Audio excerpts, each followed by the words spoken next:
professora e doutora Marta Regina Farinelli e a convidada Tassiana Desirê Felício Oliveira, que vão discorrer sobre o tema violência sexual como fenômeno micro e macro social. A Marta Regina Farinelli, ela é assistente social, docente do curso de Serviço Social da UFTM. Ela ama estar e conhecer as pessoas, é falante, gosta de viajar, ler e conhecer assuntos diferentes, gosta de pescar e estar com famílias, além de amar ser professora na arte de ensinar e aprender. Tassiana Desirê Felício de Oliveira é discente do curso de Serviço Social da UFTM. Ela gosta de ler, ouvir música, cuidar das plantas, viajar para conhecer lugares e pessoas, ama trabalhar com crianças, trabalhando em escola e ama estar com a família e amigos. Podem ficar à vontade e assumir aqui o palco.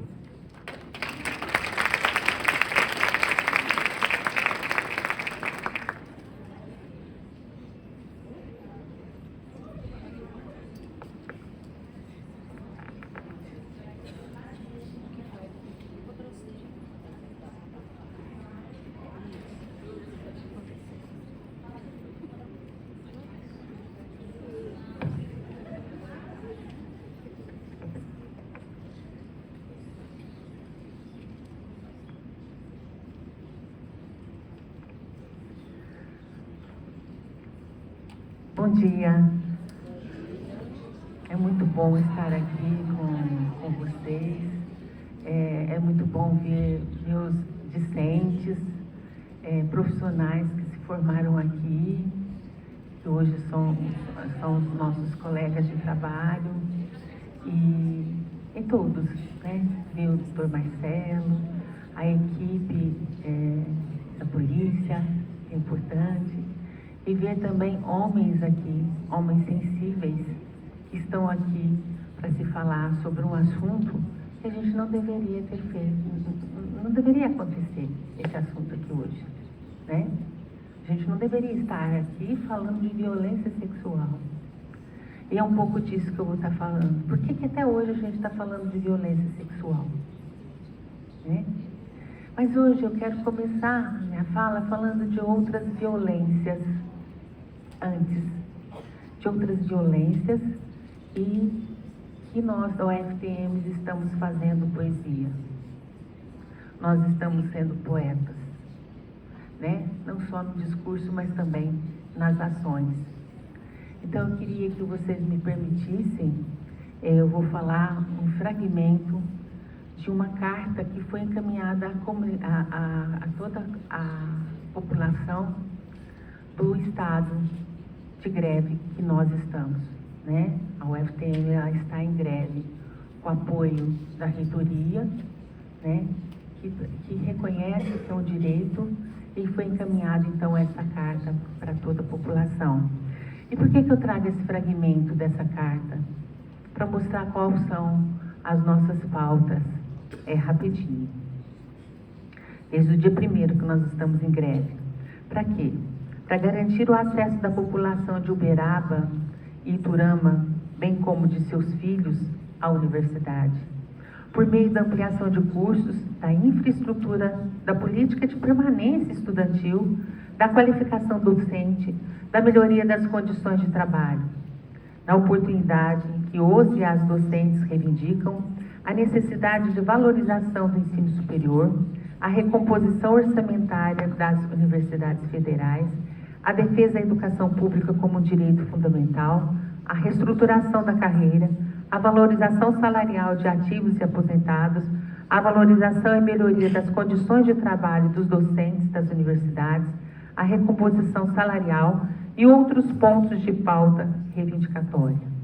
Perante a essa conjuntura, a classe em questão, docente, decidiu em Assembleia Geral decretar a deflagração da greve a partir do dia 1º/5 por tempo indeterminado, abrangendo todos e todas docentes da UFTM, independente do campus ou unidade em que estão lotados, fica ressalvado que os serviços e atividades considerados essenciais serão mantidos durante a greve, de modo a evitar prejuízos para a população.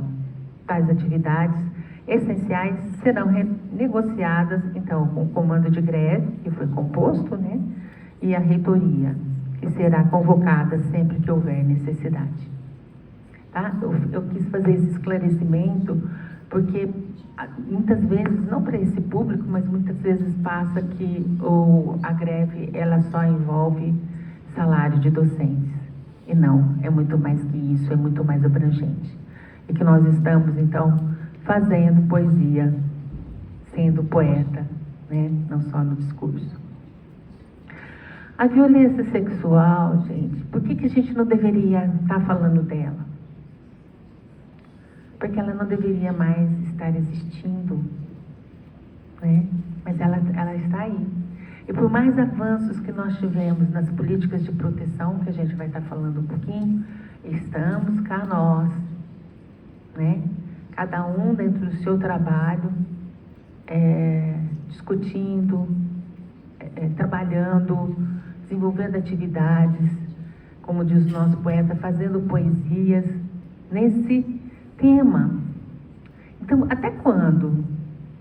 Aí eu me pergunto, né? E trago algumas indagações, que eu acho que é o mais importante de todo esse trabalho, são essas indagações que nós vamos sair daqui hoje. Indagações que nós também fazemos, e que as respostas, elas vão estar nas nossas discussões, que inicia-se hoje e que vai todo mês de maio, e que vai todo mês, e que deveria ir todo mês de junho, julho, agosto, dezembro, né? Para que a gente muda esse cenário de violência sexual. Então, as perguntas que eu faço, elas são bem assim: por que será que ainda o ciclo de vida da criança, que é tão distinto das necessidades e capacidades de um adulto, essa criança e esse adolescente é encarado como uma coisa, como um objeto? Por quê? Por que será que ainda o adulto vê a criança e o adolescente como se ele fosse uma miniatura? Por quê? Por que ele viola os direitos dessa criança e desse adolescente?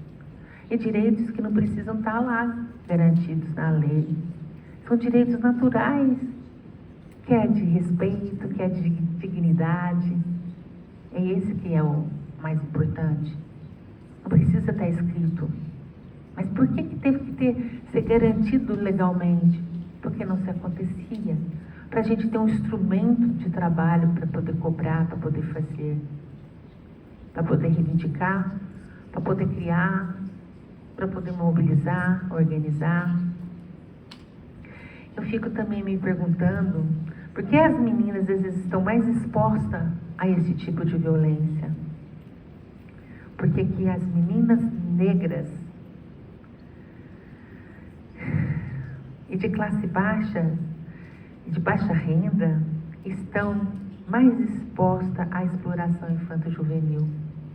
Por quê? Como que se entremeia a intersecção entre classe, gênero e etnia neste contexto? Por quê? O Wellington, ele já falou, ele já trouxe na poesia deles as respostas desses vários indagações, que ainda persiste. Persiste, persiste, persiste. Por quê? Porque ela é estrutural. E é disso que a gente vai estar falando hoje. Esse fenômeno social, ele é estrutural. E permeiam todas as relações ditas de poder. Né? Por gentileza, passa para mim. Então, a gente vai falar um pouquinho dessa violência estrutural, partindo para essa violência sexual, que na grande verdade é uma violação de direitos como outros. Nós vamos falar um pouquinho de nós, né, profissionais da sociedade, essa responsabilidade que a gente tem.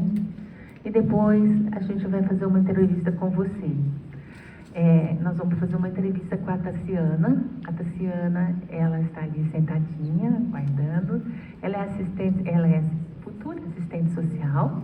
Ela está fazendo estágio no ambulatório que trabalha com essas demandas no HC, que é o FTM, né?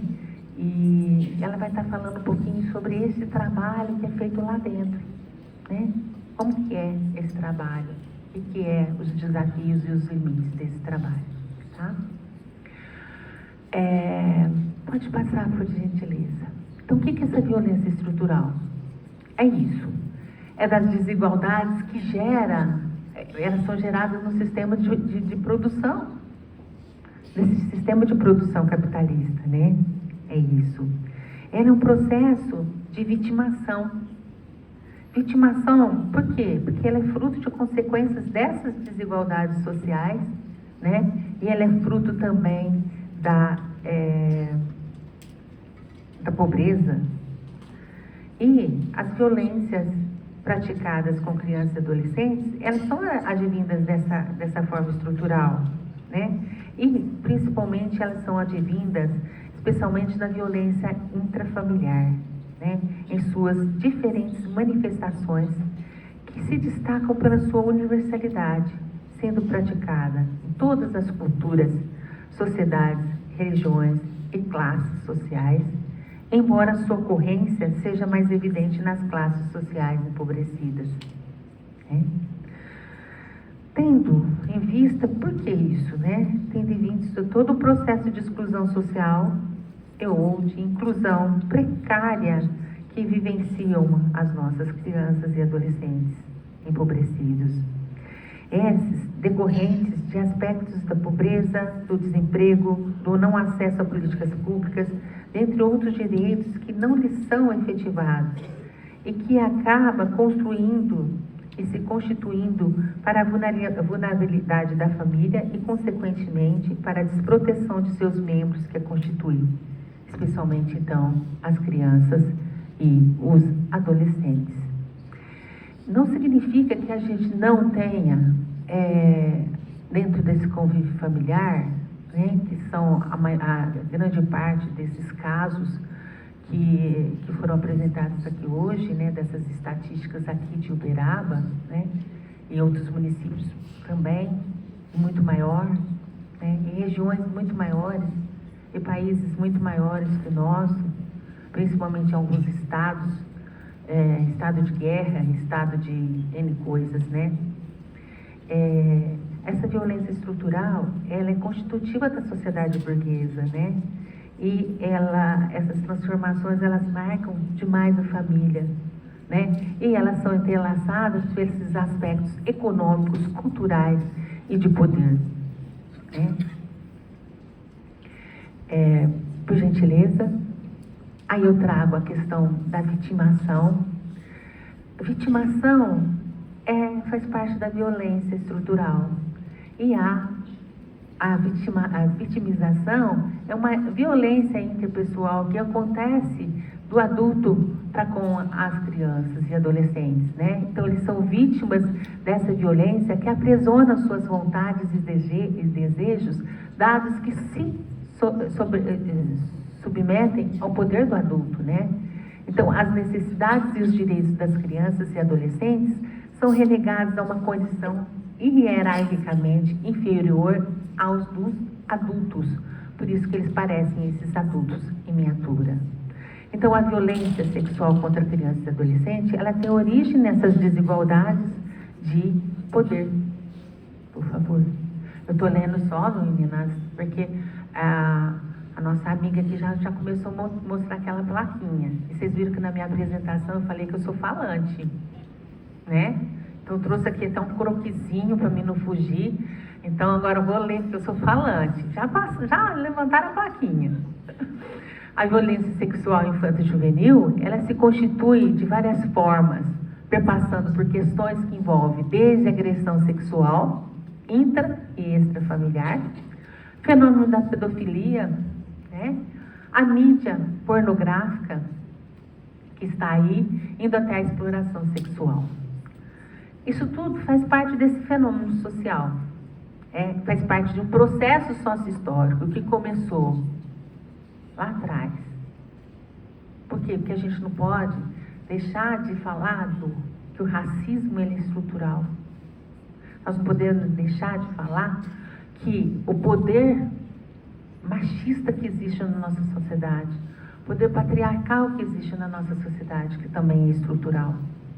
E a gente não pode deixar de falar, por isso que existe essa violência estrutural, né? Então, a revelação, ela implica quando a gente tem, né? Então, a criança, quando ela é agredida, né? Ela não apenas tem a ruptura de laços, né? Ela leva isso para toda a história de vida dela. Isso não se apaga, né? E a partir da revelação, ela implica então em rupturas e resistência dos sujeitos envolvidos. Tanto resistência das crianças e do adolescente de contar, quanto do agressor de admitir. E às vezes vai dias, vai anos, né, nessa violação de direitos. A agressão sexual é um ato ou um jogo sexual que o adulto submete a criança ou adolescente numa relação de poder desigual para se estimular ou satisfazer-se sexualmente, impondo-se pela força física, pela ameaça, pela sedução com palavras ou com ofertas de presentes. É uma inversão do poder legítimo de proteger, exercido por um membro próximo e reconhecido da criança. Tio, pai, padrasto, né? Mas a gente tem que pensar também que as crianças que vieram, que foram escravizadas, né? Desde a época da invasão do Brasil, também foram. Desde aquela época, as crianças, elas têm sido violentadas, né? Os povos originários e o povo escravizado. O poder do macho é o maior poder exercido dentro do contexto familiar e se exerce sobre o corpo e a psique da criança. A criança não tem escolha ao poder prazer do mais forte e ao segredo sobre essa relação. A relação da mãe com o pai ou com o padrasto agressor e, por sua vez, uma relação dividida entre a cumplicidade, que é essa violação, ou com o agressor, ou com um contrato de sobrevivência e de proteção. O agressor é, ao mesmo tempo, próximo e, geralmente, ele é o provedor, né? E esses traumas, eles são tão sérios para a criança, né, que leva a criança a sentir raiva, nojo, sofre depressão, tem comportamentos marcados por desleixos e evasão, agressão, ansiedade, que vem rebater nos nossos espaços de trabalho. Por favor. A exploração sexual é caracterizada pela relação sexual de crianças ou adolescentes com adultos, mediada por dinheiro ou troca de favores. Essa prática tem sido ainda denominada de prostituição, né? E que geralmente são as crianças que já tiveram seus laços rompidos ou que tiveram problemas na sua parentalidade, né? Nos pais e mães, quem cuida delas, e geralmente são as crianças empobrecidas, é que são chamadas ainda de prostitutas, né? Não pode ser usada uma saia mais curta, porque ela está provocando o gene masculino. E o gene, ele se revolta ali dentro, e ele tem que fazer alguma coisa, ele tem que cometer um ato violento, porque ele está embolindo ali dentro, né?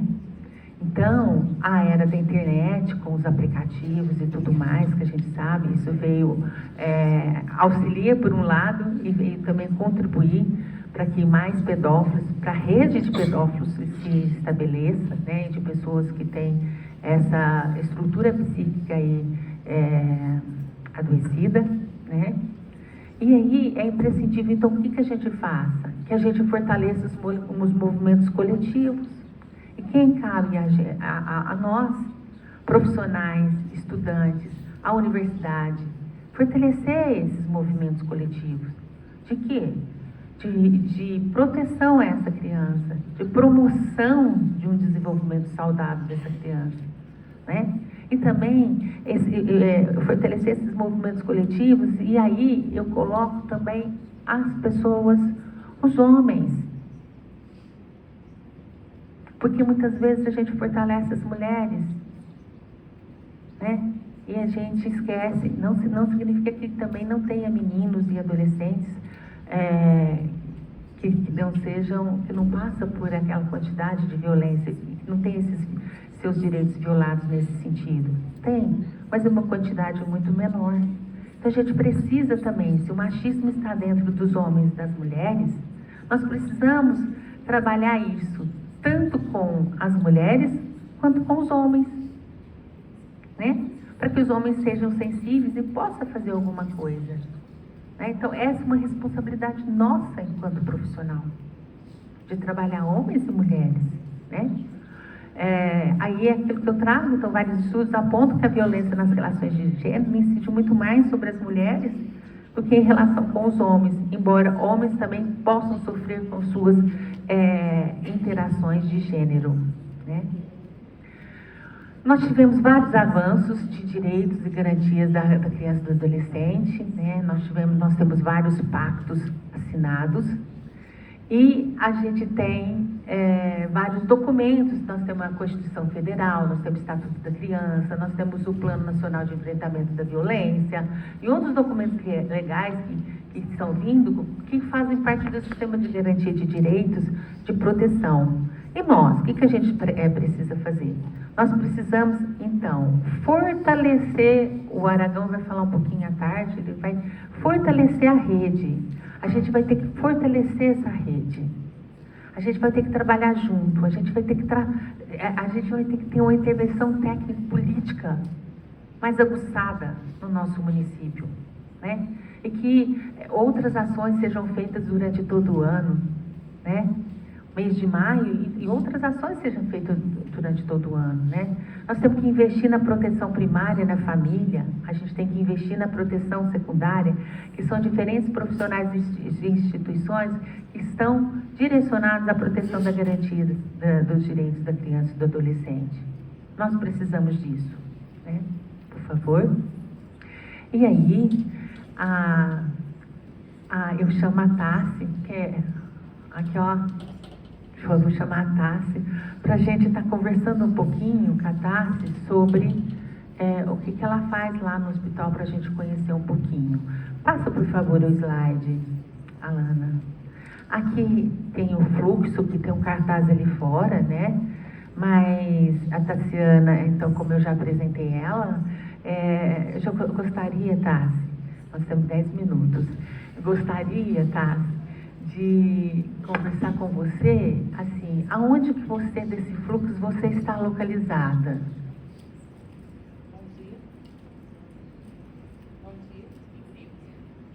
Bom dia. Bom, aqui é o mesmo cartaz que está lá fora. Esse cartaz ele foi amplamente divulgado também, só relembrando, além do trabalho que a gente faz, hoje eu sou estagiária no Hospital HC, lá no UFTM, e esse cartaz também foi divulgado nas instituições escolares da cidade. E aqui tem, desde o conhecimento do fato, como que funciona a rede. Meu trabalho como estagiária é dentro da área da saúde, no movimento de até 10 dias, que é o ambulatório de atendimento integrado à vida, infância, o AII. Está aqui dentro do Hospital das Clínicas. Por favor, você passa o outro? Vai descontando os minutos.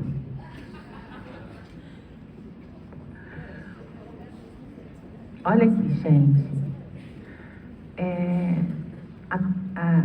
Nós temos aqui em 4 passos, né?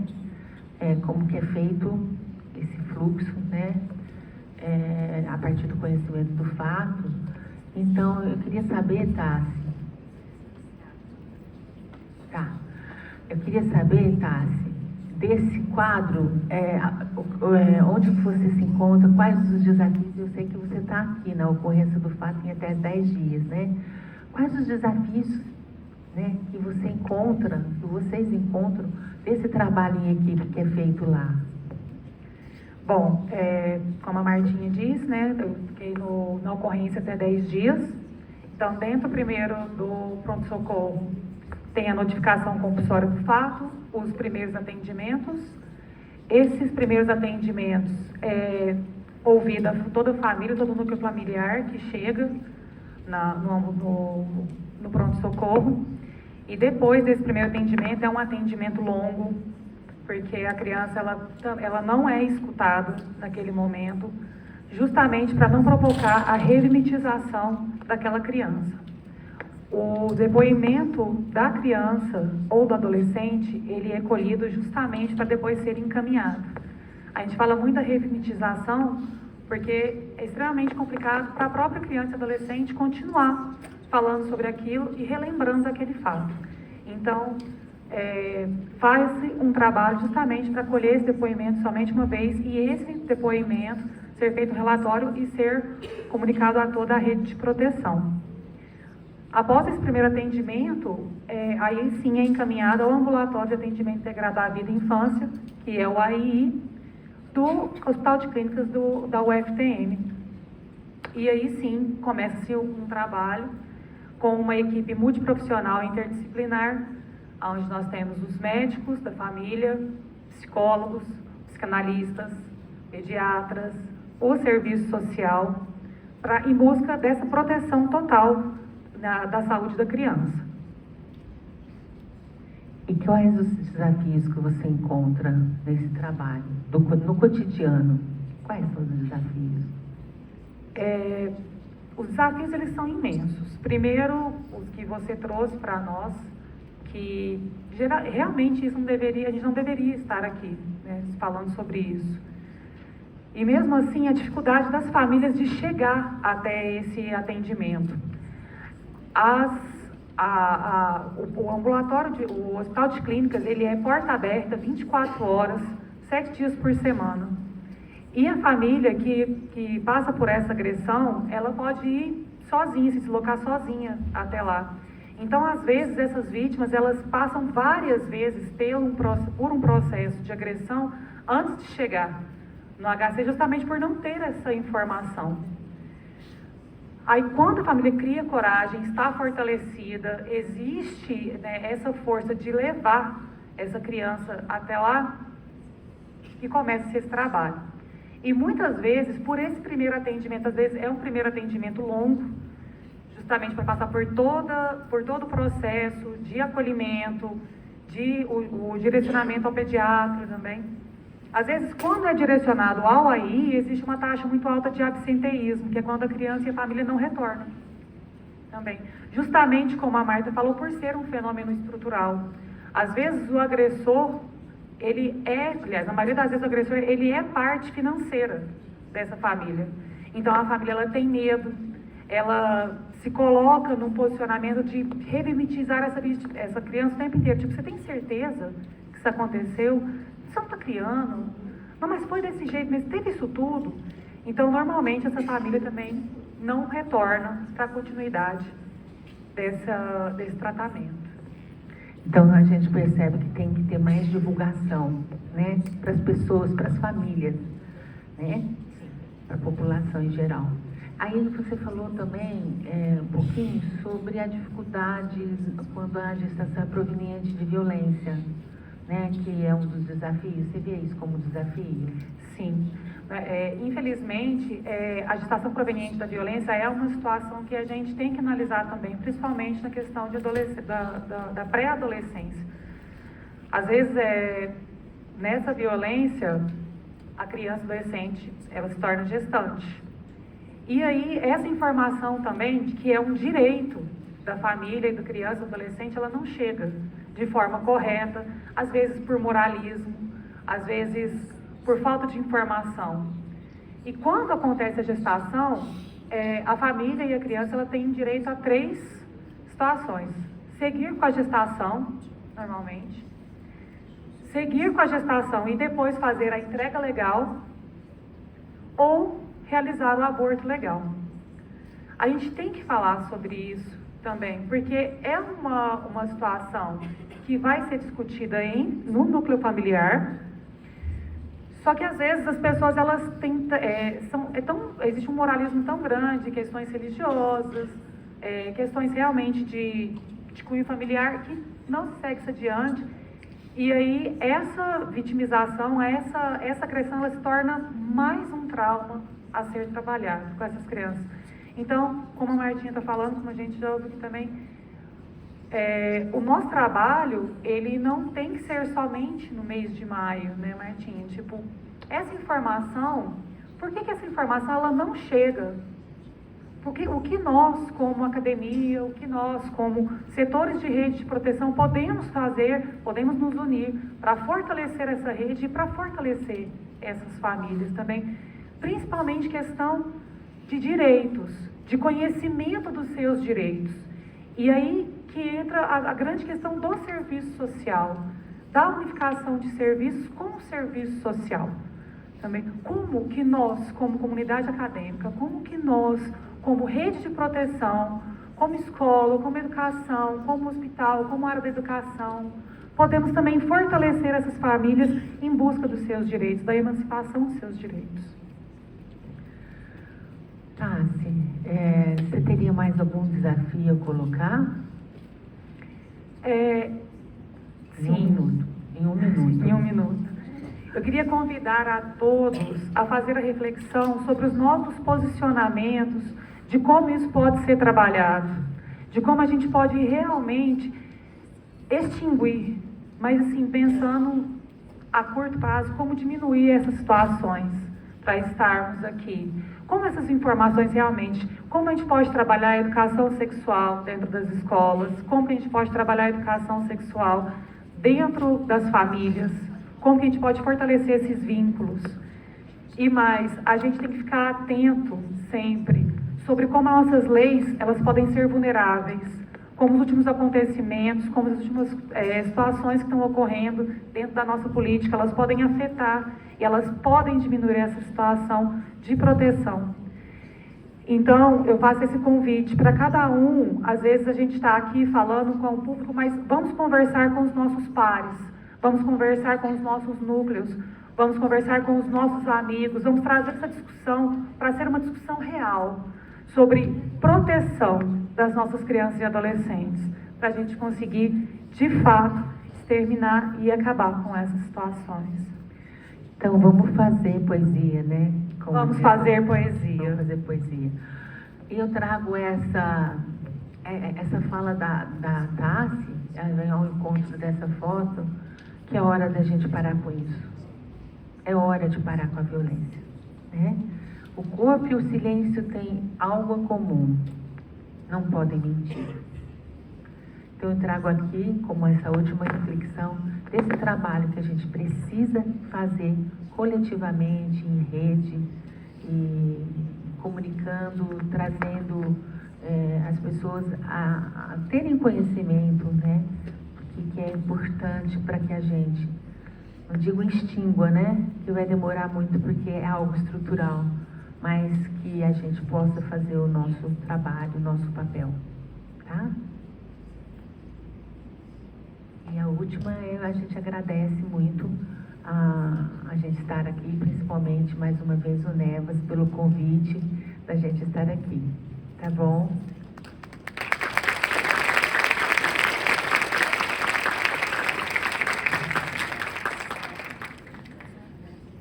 Bom dia, né? Nós queremos aqui agradecer a professora, a assistente social Marta, juntamente com a Tassiana, tá? Muito obrigado pela palestra de vocês, tá? E agora nós vamos abrir para as perguntas. Alguém tem alguma dúvida? Deseja falar, apontar alguma informação? Ninguém? As meninas aqui, ó, estão de apoio com o microfone. Aqui, ó, a Roberta, não? A Roberta.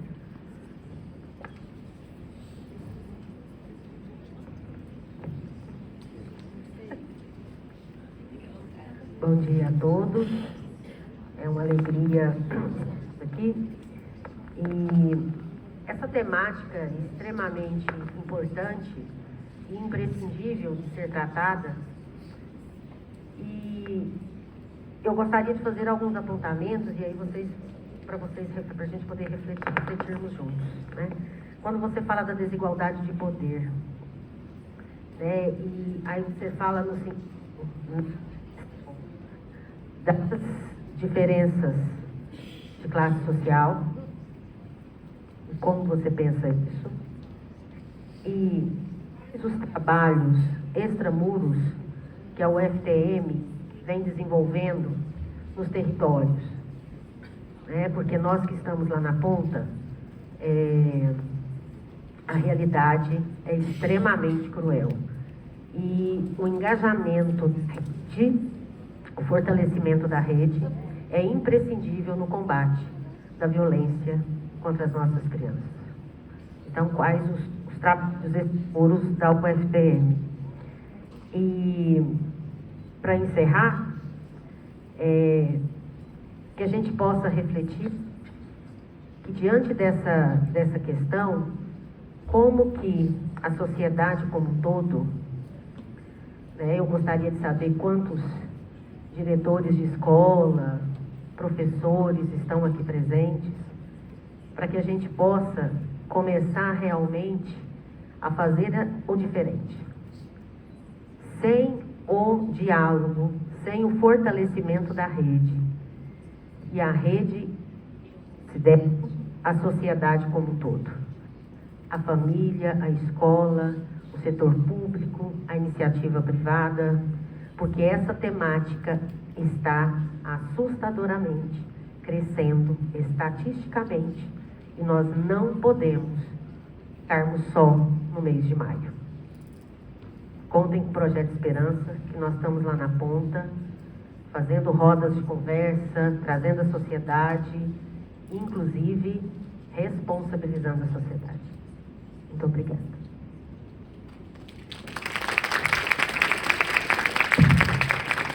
Olha, Roberta, né? Roberta, quando eu falo de desigualdade de poder, né? Do poder entre adultos